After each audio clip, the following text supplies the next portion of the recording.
We have an audience here of distinguished experts, one or two enthusiastic amateurs like myself, and we're going to try and drill down to get to the heart of the matter, which is this. Why did the United States fail in Afghanistan? Why did the British and other participants in the invasion and occupation of Afghanistan fail? And of course, just as importantly, what's going to happen next? So we have Afghans, we have distinguished scholars. Let's get on with the debate. Who'll speak first? Sir, why did the West fail in Afghanistan? Always assuming, of course, that you agree with my thesis that they did fail.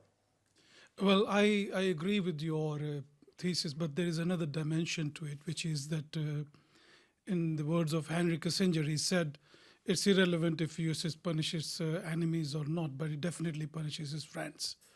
And US is responsible for the 70,000 killings as a result of this invasion in Pakistan, $120 billion economic and infrastructure losses to Pakistan as a result of this war.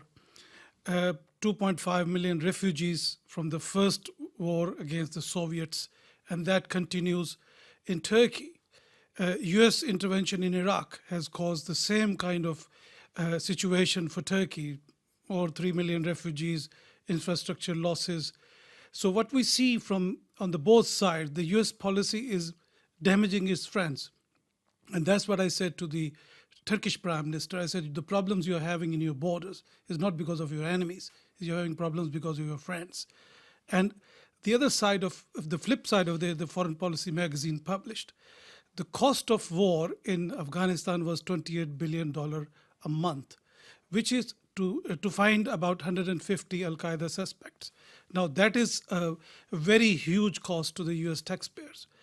And the other side of it, that all this money who actually never leave USA, which has been promised for the Afghan, according to the Afghan ambassador. And they are saying all this money is parked in the offshore banking system or those corrupt financial systems which are available in this offshore banking. I believe that they are the people who are profiting from this war, and they are the people who are responsible for fueling these various kinds of conflicts to profit from it. Until you have these offshore banking system finished, it's unethical, immoral, and illegal. Until and unless we deal with it, we will not have any peace. For example, the Swiss banking system is designed on corruption. For example, if you put your money, they charge you 2% and then they lend it on 4%. The Swiss banks are profiting from for doing nothing. So these are the financial institutions who are behind these fueling wars, and the cost of recovery of the US equipment in Afghanistan is much higher because the equipment they have transported in Afghanistan was not able to fight a guerrilla war. They had those big APCs. Even when Pakistan stopped the NATO supplies, the US requested that we would like, please, to have the nappies for our soldiers because they were using those nappies when they were fighting in Afghanistan. And you can imagine when a soldier cannot come out of his APC to have a pee, how difficult it is for them to work around. And at the time, the 70% of the Afghanistan was under Taliban control. We know the Italians and other forces were paying protection money to Taliban to have a peace. We know that British forces were having an agreement in Helmand province with the local Taliban. But when the US come and they were mining uranium from those mines, so the British said, okay, you want the mines? Okay, then you have the security as well.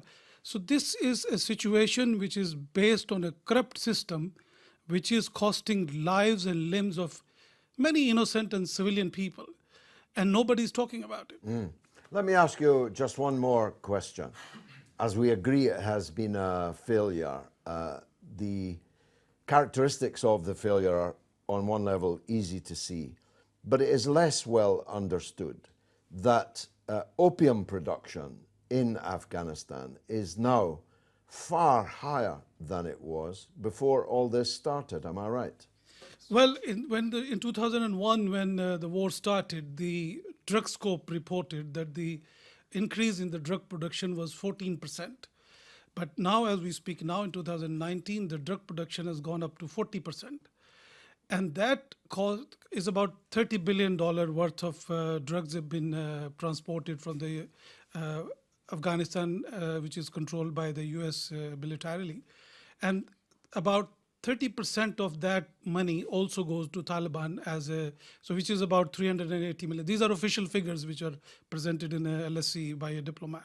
So Now, 380 million what a year goes to the Taliban. yes, because of this drug production. Plus, Quite good business. every truck enter into Afghan territory from Pakistan, the Taliban get paid $20,000 for the protection for that truck to leave the border and to reach to its destination, and they've been doing it for a long time.